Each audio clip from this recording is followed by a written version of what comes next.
Alright, I thought I'd make a quick video for the YouTube followers. I've never ever done that ever before when I've been in the middle of nowhere like this. Thought I'd make a video for the YouTube followers.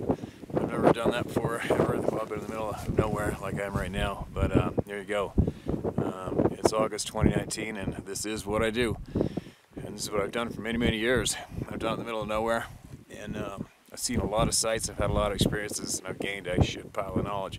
And I've seen a lot of things a lot of people haven't seen. And I thought I'd make this video for all of you so you can see what I see and what I've seen numerous times. And that's basically my motivation to share everything online with all of you guys.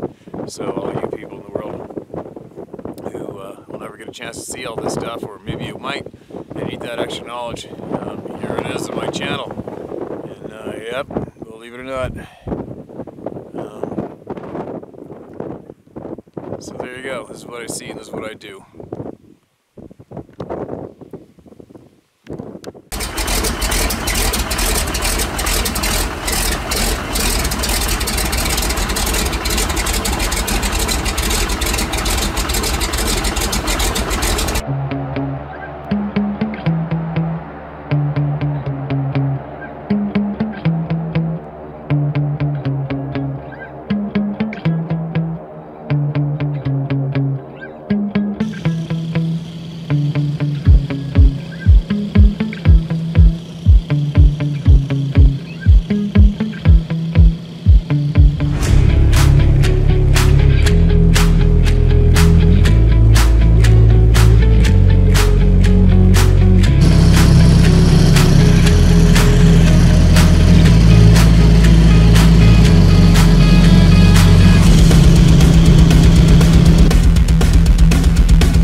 Looks like he's coming our way. Hopefully we can scare him away.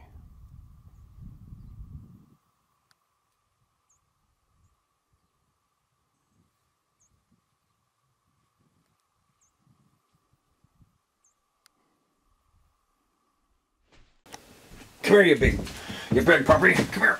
Oh my God. Oh. All right, here it is. First live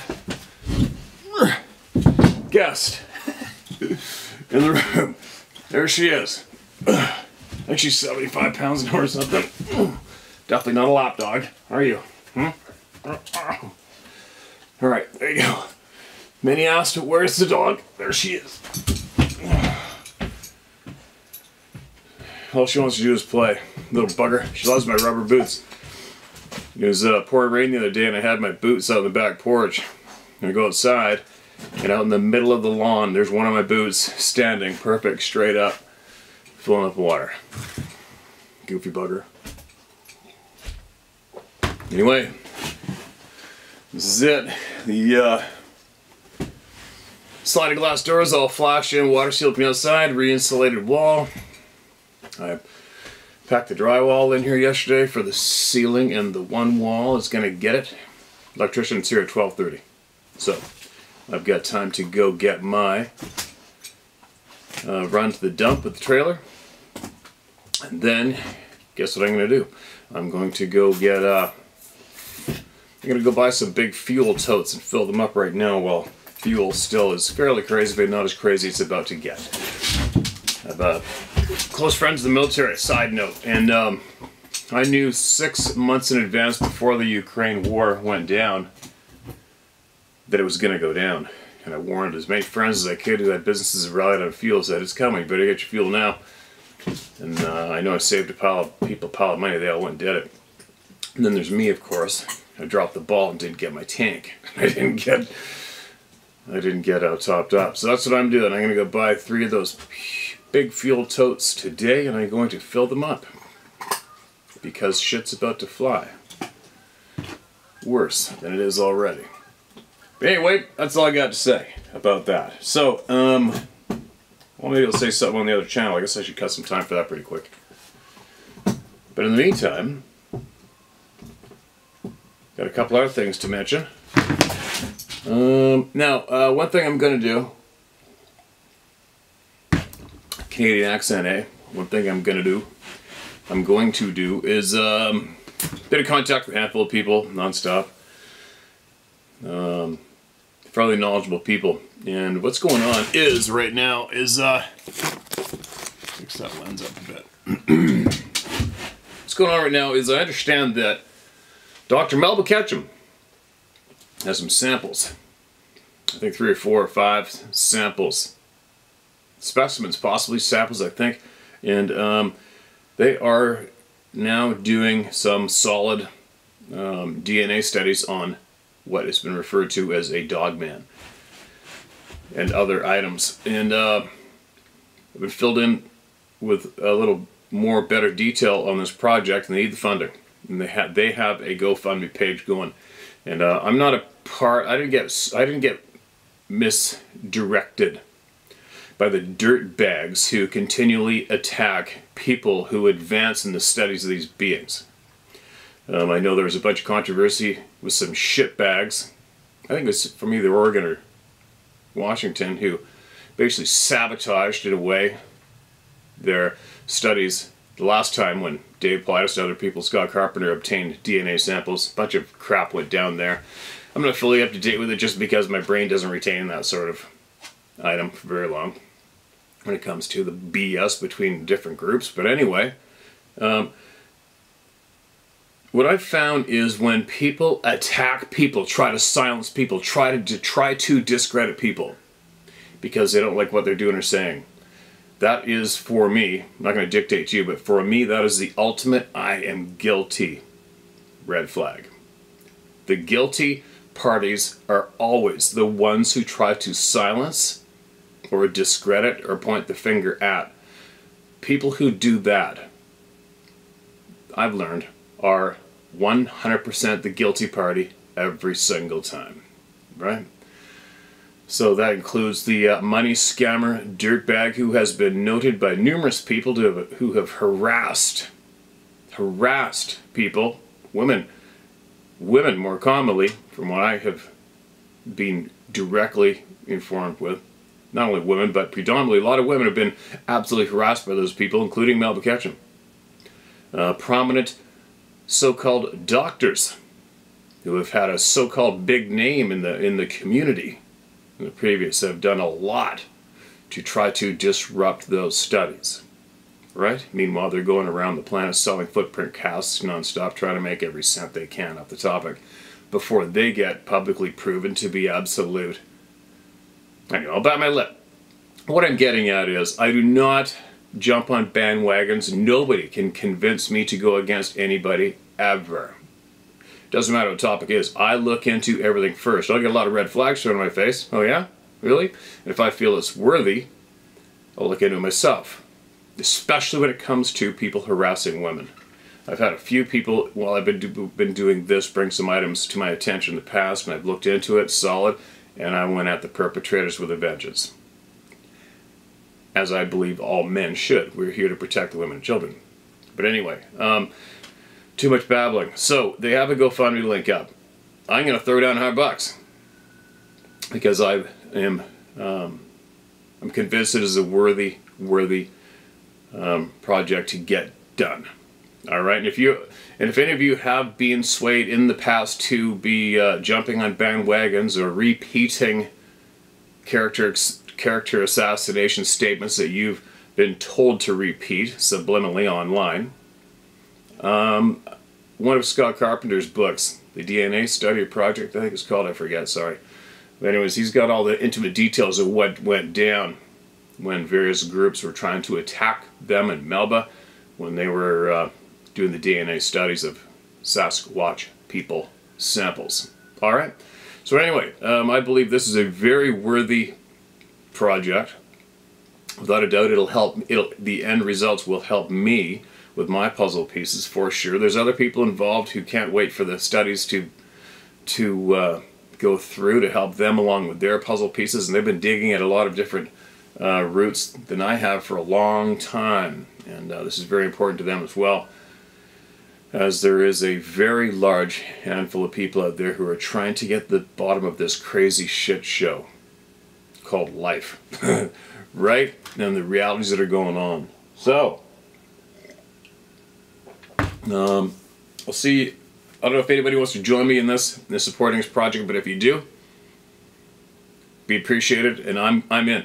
I'm all in, and I'm going to do my part, and I'll put the link to the GoFundMe page that has been created, and I will put it in the comment section below. All right, so let's get this study done. I do believe I sent a couple more inquiry emails asking for more details in the past couple days about what's going on, and I was told that if you want to be a donor and if you want to be kept up to speed with exactly how the study is going, then you'll just have to sign an NDA, non-disclosure. That's nothing. It just means that you cannot sabotage the study. Alright? But you can keep up to speed with everything that's been going down, the study results, the whole 9 yards, as it's going. Alright? So there. Shared. Support the study. Let's see what happens. Alright? Let's see what we can learn, because I'm all about learning. And don't forget, don't jump on people's bandwagons, especially when it's a dirtbag pointing the finger and trying to discredit. Alright? They're guilty every time. You let people speak. If somebody's a liar, you let them lie. Let them go. Do you know what I mean? If somebody's lying or misleading, you let them go at it. Let them lie. The more they lie, the more exposure they get, and the more exposed they get, and then all of a sudden, they seward themselves publicly. Do you see what I mean? People that try to silence people. They're not trying to silence them because they're lying. They're trying to silence them because they're telling the truth. You see what I mean? You let everyone speak no matter what, and you figure it out. Use your gut instincts, your intuition, you figure it out. When it comes to absolute lying scumbags, let them go. Let them go. Let them keep going. Okay? Let them keep going. You let them speak, and they sewer themselves. And once you discredit yourself in that way, there's no coming back from it. There's no coming back from it. Right? Anyway. Go juice. What else? Oh yeah, I had a thought last night. I was daydreaming after yesterday's video about, being in a tent and having some kind of a being right there, 10 or 15 yards from your tent, trying to, in a way, summons you to come out and go to the forest. Or being outside a bedroom window and trying to get you to come out of the house or open the door. And for me, I put up the question of, what's up with that? I don't get it. I'm 8 feet tall, 800, 900 pounds. I'm just going to come up and grab your ass. There's nothing to do about it. No nylon wall's going to stop me. And that jerked a good handful of people to make the statement of, well, when it comes to evil or whatever, various different beings, they need to be invited by you. All right, I mean, I don't know that for certain, but okay, there's a suggestion for me to look into. Now, there is a pattern. There's a pattern of attempted summonsing, attempted to coerce people to come forward by beings, and this is a common pattern, has been noted around the globe, right? And then I'm sitting there daydreaming, trying to picture different scenarios and what might be similar to it. Then all of a sudden, I don't know why, but this is the first thought that came into my mind. Could that be an example of submitting yourself to what will turn into be dark? Would that be something like submitting ourselves to getting, in Canada, is called a social insurance number, or in the US, which is called a social security number? Could that possibly be in relation to that, right? We invited that number, and look what it did to us. Nothing good, right? And here we are, our entire lives, right? In a negative impact from allowing that number to come into our existence, right? Possibly. It might sound a little confusing to some, but maybe a bunch of you are picking up what I'm putting down, right? So maybe it's true. Maybe what we allow into our lives has to ask first, or be presented first, and we get the choice. And once you make the choice, there's no going back. Believe me, if I could go back in time, they wouldn't have a number on my ass. I didn't ask to be in this club. It's a bad club. There's my babbling. That's it, I'm done. Now, let's get into it. Russian beast photo. This is a recent email that's come in. Unfortunately, I still don't have a phone. Still don't have a phone. I'm not in contact with anybody except when I go in the house and crack open the laptop. Make it comfy. Here's Steve. I've clipped this image from a video. It was shared as a single photo taken in a parking lot in Russia. First instinct was, sure, okay. However, the more I looked at it, it appeared to me to look a lot more like the beings being described in a lot of the stories shared on your channel that the images and videos shared most places. Then, the images and videos shared most places. The height, the muscles, the angry demeanor, etc. Despite your opinion on photos, please take a look and tell me if it makes sense. Thanks, Mr. E. Alright, man, well, possibly I'm zooming in on it. It looks like whatever that is has a back swing on its left arm, a couple fingers, right foot, heel coming up. Almost looks like that foot's broken at the midpoint, right forearm hitting the ground, maybe, possibly. I don't know. Who knows? Obviously, it would have been better to see the video. Right now, it just looks like a cartoon image to me, but you never know. I don't know. Send a link to the video. Maybe we'll have a look that way. Looks suspect, doesn't it? Looks suspect. Where am I going to go here? Let's get back here to the bottom of this. This is the title, I Just Found Your Channel. Thanks for sending that in, man. But the video probably better for me. I don't want my real name shared, as it could jeopardize my job. Call me Richard. I've been a member of the Club of No Return since I was a child. My first UFO sighting was at the age of 10, and I've seen a number of them since. That was in a rural region of eastern Canada. Painfully, I'm a city slicker now, but even that has its perils. And yeah, I'm dying to get the hell out of the city. No doubt. I'm a bit of a night owl on my job. The choices I make put me on the road as a transit operator usually, late night and early morning.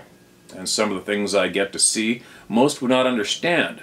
God, how I long for the quiet of the countryside, even if a Yeti howls beside me.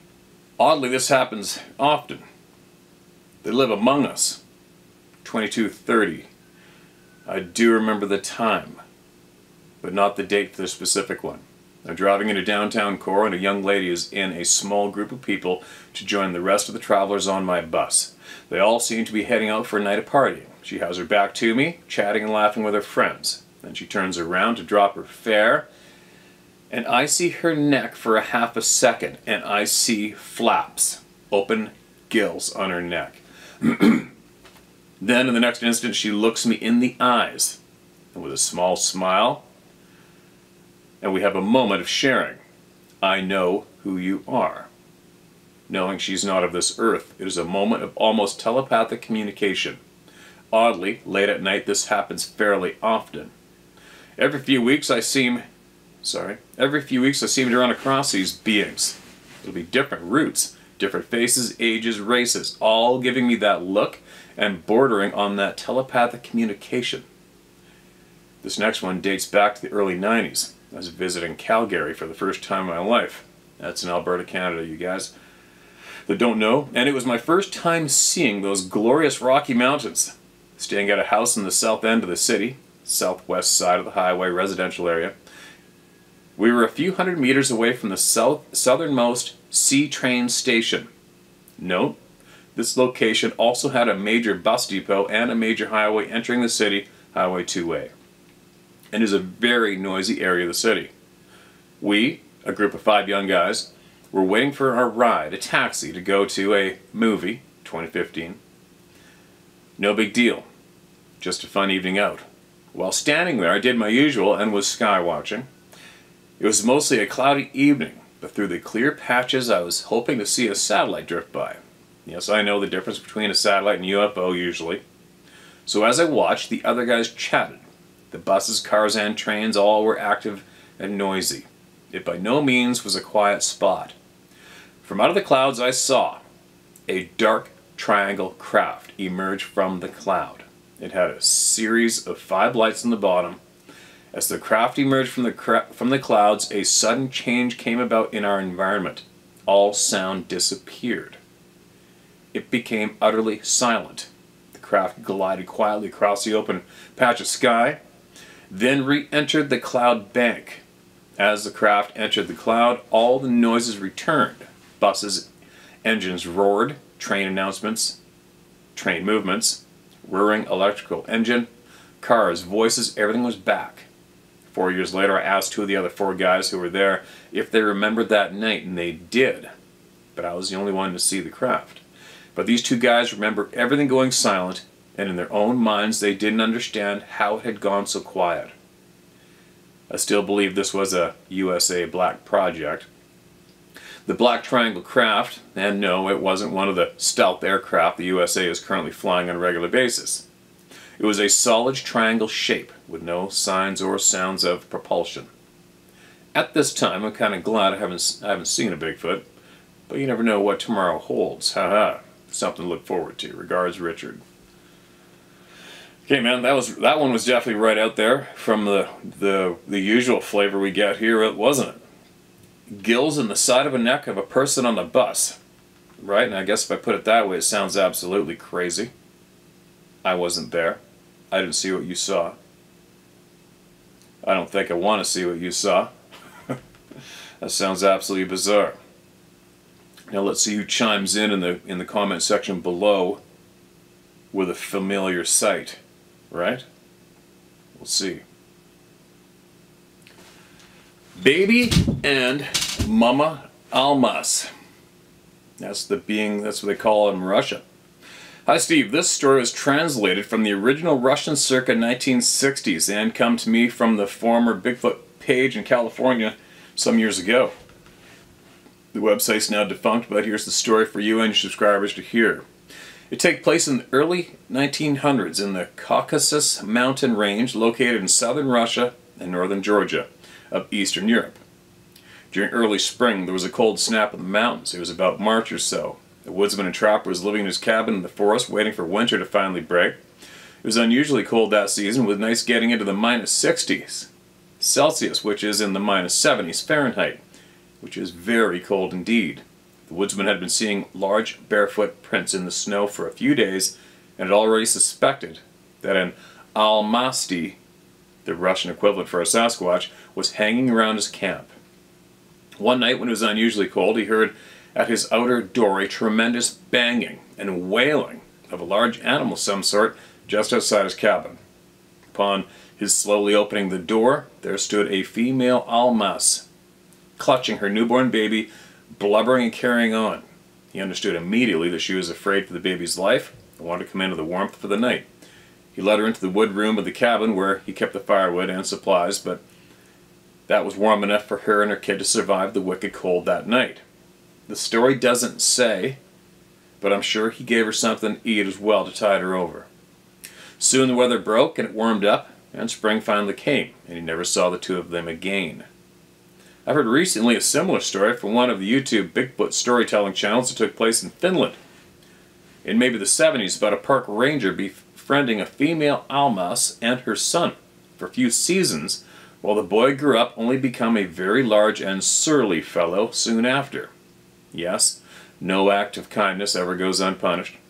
He also never saw them again and requested a transfer to another park afterwards. They call them Peikko, or Hissi, in Finland. P-E-I-K-K-O, or Hissi, H-I-I-S-Y, in Finland, according to a Scandinavian website I found. The end. Excuse me. Thanks for the safe harbor, Jim. Okay, man. Thanks for the sleuthing, Jim. Sharing. Russia definitely has a very, very more open stance on this topic. Big time. All right. Who's next? It's titled, In Response to Wyoming LEO Story. Howdy, Steve. My name is FM from Wyoming. I recently heard the encounter of a LEO that you read a few days ago, and it struck a chord with me. And I thought I'd detail some of the strange things that have happened to me in a nearby place to the LEO story. This encounter took place a few drainages to the south of where he and his friends said they saw a sabe in a meadow while elk hunting.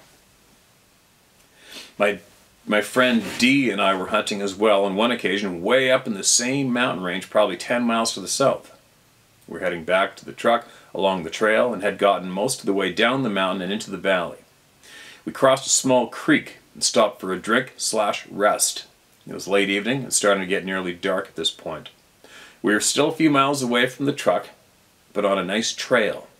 And all of a sudden, we started to hear some very awkward sounding moose calls coming from the dark timber perpendicular to the trail that we were walking out on. Coming from close by, maximum 100 yards out or less. Up the mountain and to our left. We didn't think much of it at all. We kept on down the trail. Whatever was making those calls started walking as well because we were hearing it break brush and branches as we were going along.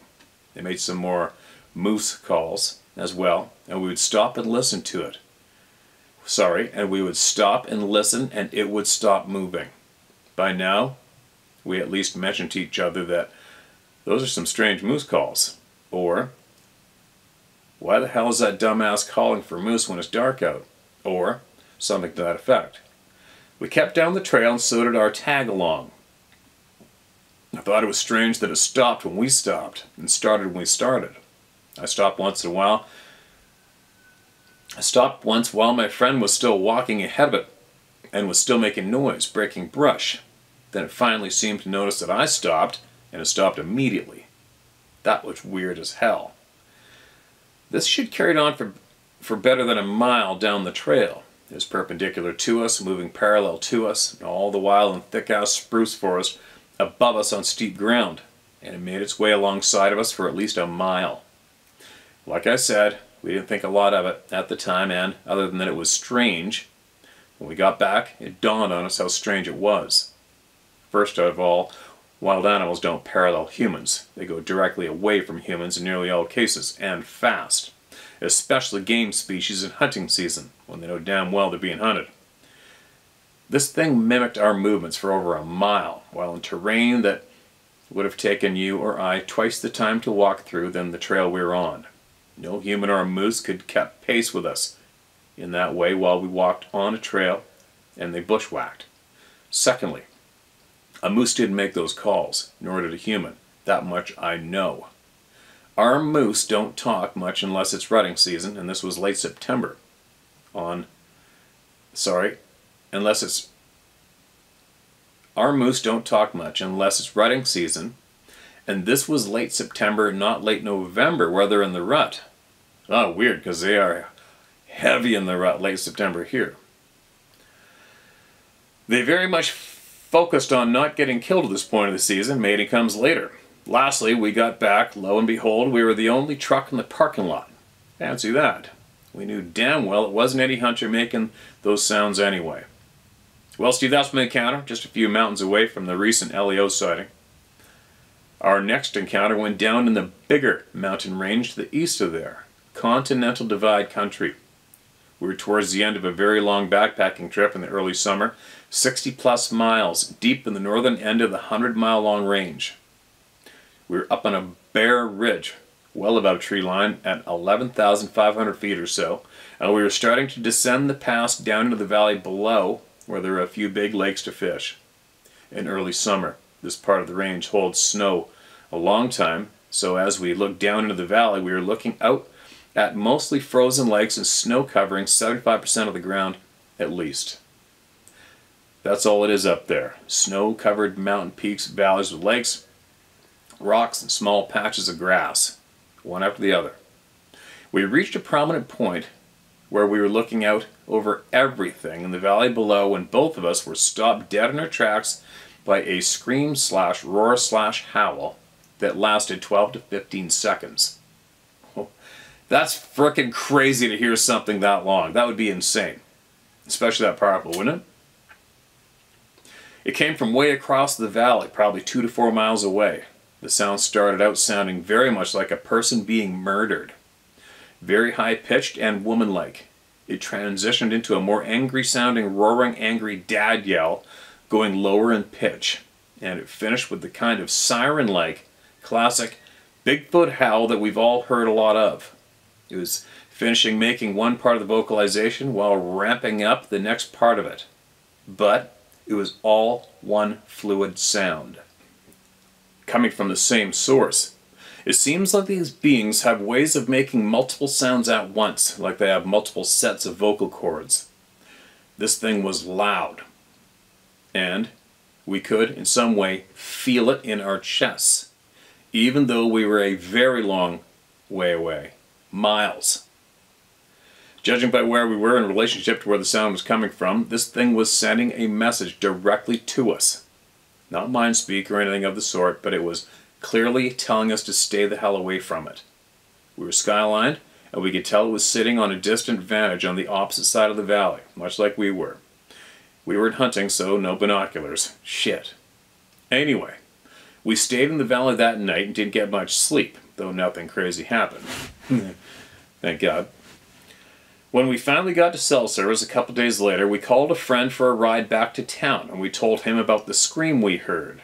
He told us that he found some old tattered women's clothes and some separate piles of bones and other random shit in a large boulder field by a specific lake. That's alarming. The lake he was talking about is right underneath the mountain we heard the scream from, on the opposite side.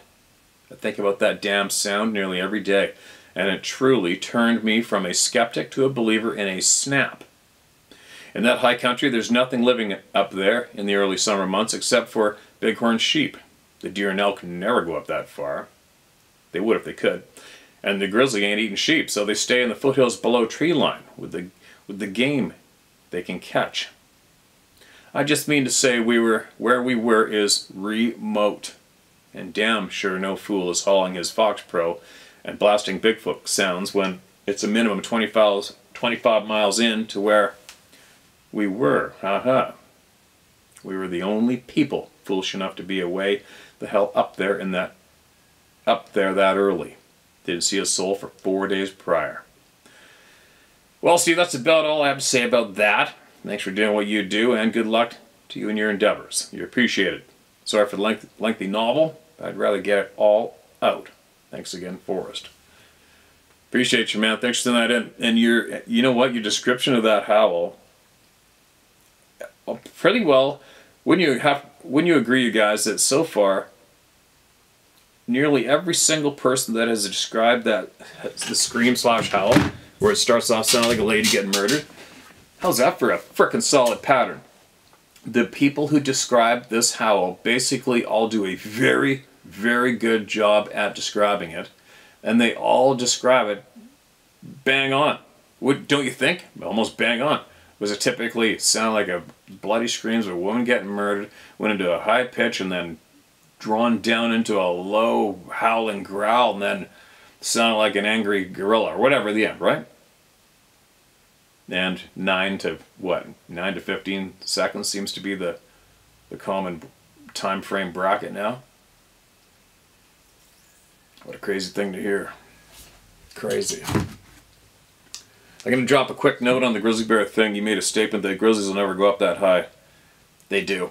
Just so you guys know, I have to throw that in there so that when people are in grizzly bear country, don't ever think they're not there. Okay? I've been guiding for mountain sheep for how many years in northern British Columbia, and I've been way above timberline where there's only sheep and caribou, and bam, there's a monster grizzly bear right there cruising along. And we also watched another grizzly bear way up in a rocky basin, and where I would never even previously have dreamt to even think about grizzly bear. I'm running around those rock piles going up in that rocky basin. That sucker was up there in that sheep basin, and all of a sudden he disappeared in the boulders, never seen him again. He laid down to go to sleep right up there. So, when you see, you learn, right? So ever since I've seen those sights, take note. Never drop your guard when you're in grizzly country, all right? If you don't think they're there, they're there. They can be anywhere. And imagine if I just went rocking my way right up in those boulder fields to go up to the height of land to look for a ram over the edge and stepped in that sucker, right? And there's no cover anywhere for that bear to run, and it's possibly if you run into a grizzly bear in a boulder pile in the alpine, way above timberline, he's going to feel cornered.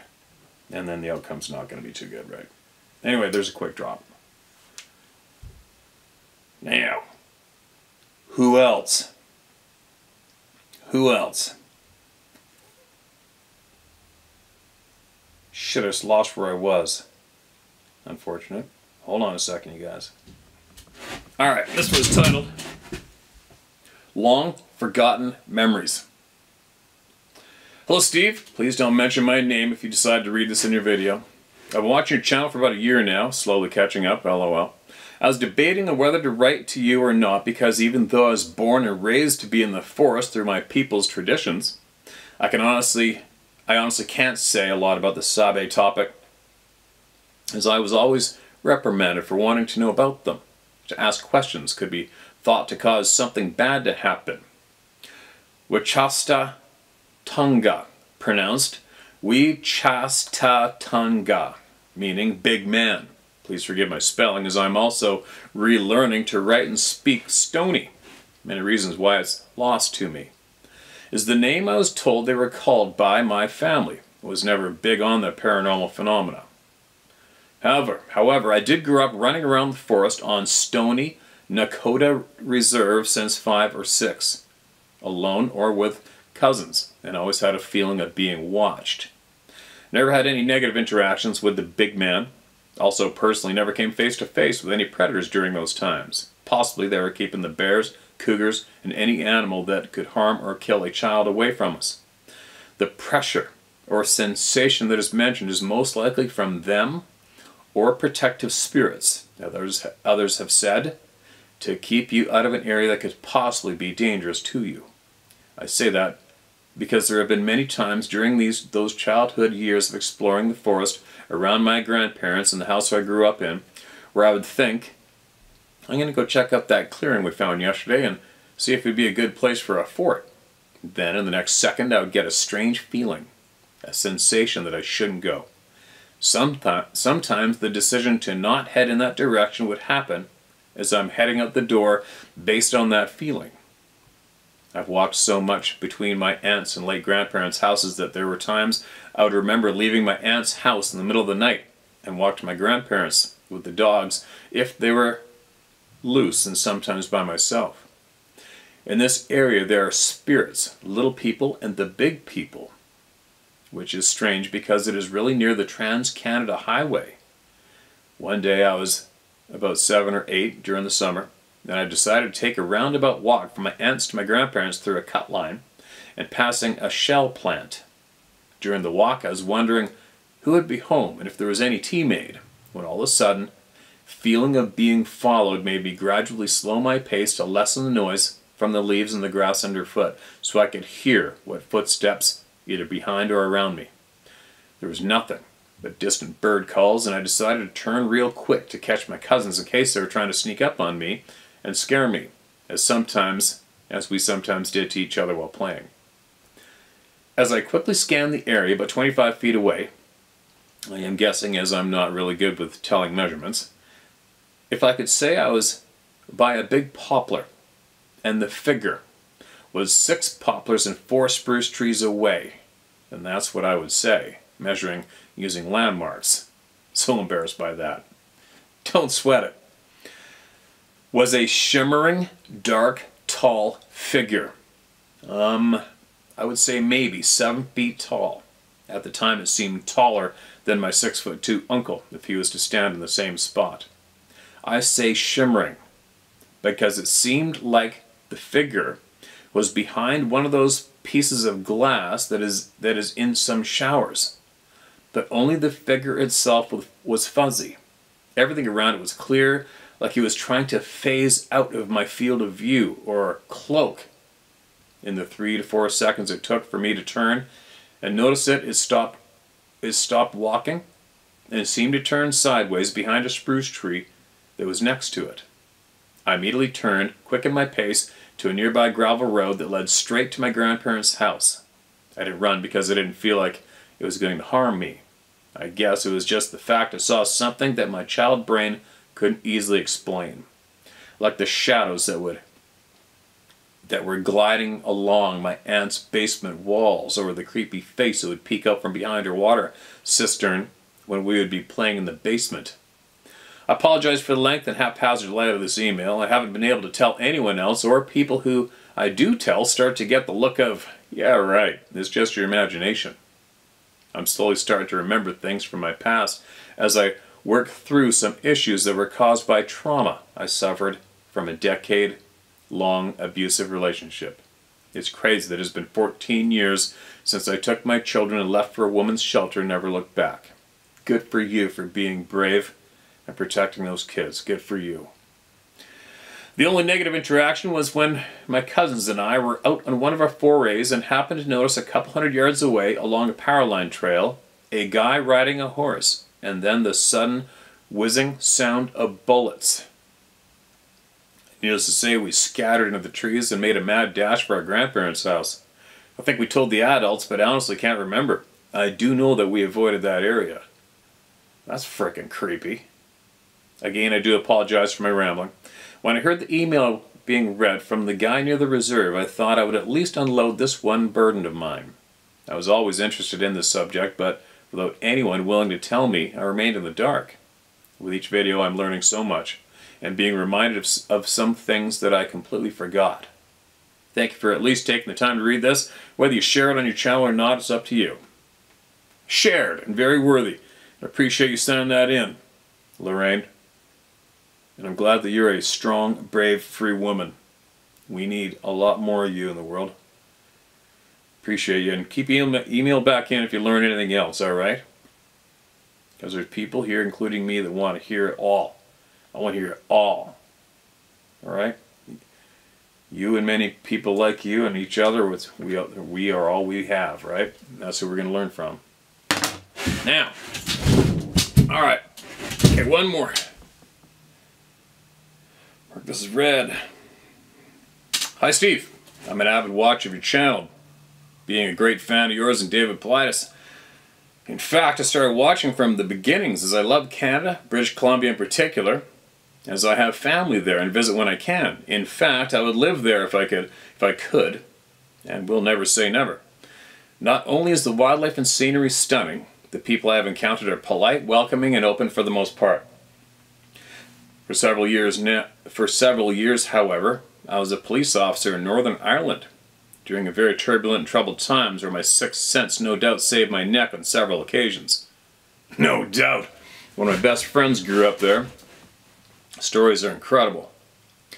Unfortunately, that sense also made me particularly sensitive, and I have had a sense of foreboding around those colleagues or members of public who have been killed a short time later. There then lasts a sense of guilt with me as I tried to warn them to be careful and take no risks. I'm now disabled and retired, but a quest for answers remains a central part of my life. My dad's late great-uncle in Kelowna, that's in British Columbia, told his story of meeting one of the Sasquatch creatures on a road above the Okanagan. That'll be a lake, Okanagan Lake, I'm guessing. And he definitely was not one for exaggerating or making up stories. The incident was very benign, and I have already mentioned on your channel remarks. Then I started telling my dad about your channel, as he is like me, and again, has a great affinity with BC, if only he could get my mum to move or get grandkids to move too. My dad dropped a bombshell last night when we were FaceTiming. He had an experience in Grey Wells Provincial Park, that's Wells Grey Provincial Park, when traveling with my sister, who was living in Alberta at the time and never spoke about it until his daughter, i.e. me, started raving about this fantastic no bullshitter on YouTube. Dad, a retired RAF ex-prison officer, fit as feck, mentally and physically no-nonsense guy, tells me they were driving in a pretty desolate place in the park.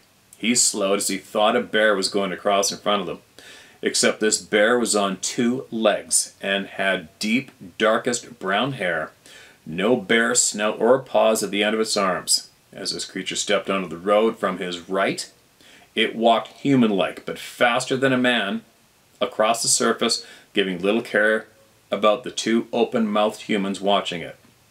He did not fear it, but he says it's physically would leave him in no doubt about his potential. As a result, he's been quietly researching Sasquatch for years, and due to other experiences, UFOs. My dad is a skeptic and likes to see things for himself. He's a believer now. He has never been one given to flights of fancy or conspiracy theories, but says that he has also been aware of his sixth sense on occasions where it saved him. He has now started sharing his knowledge on a few experiences, and like him, I know that the powers that be do not like sharing information with the general public in case it creates hysteria. I, for one, was involved in a cover-up at work of an international incident where they tried to dupe me. What had happened was that people who reported an aircraft going down was a figment of their imagination. Well, I spoke to those people, and it was no normal domestic craft or large bird landing on a lake, as a superior tried to tell me. Well, Steve, keep up the good work. Well, keep up the good work, Steve. Sorry.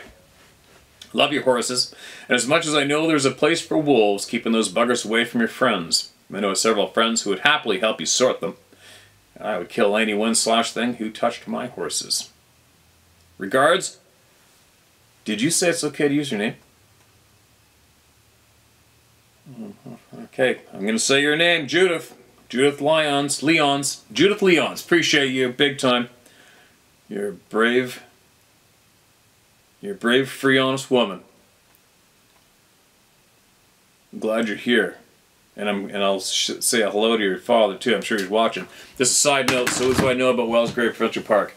Numerous sightings, obviously. Direct experience, friend of mine was hunting there. All of us used to go mule deer hunting there quite often. And a friend of mine was mule deer hunting there for just about to hike into the edge of the timber for the last evening hunt. And then he said this growl came out of the forest and scared the living shit out of him and chased him out of there. Just the growl made him run. And I can't imagine that guy running from anything, but it did.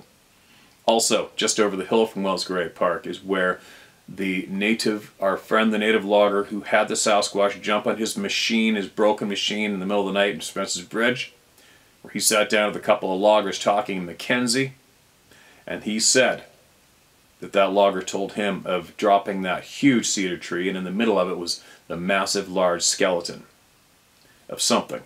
And that the conservation officers and the law came up, they closed down the logging block and kicked everybody out and locked the gate.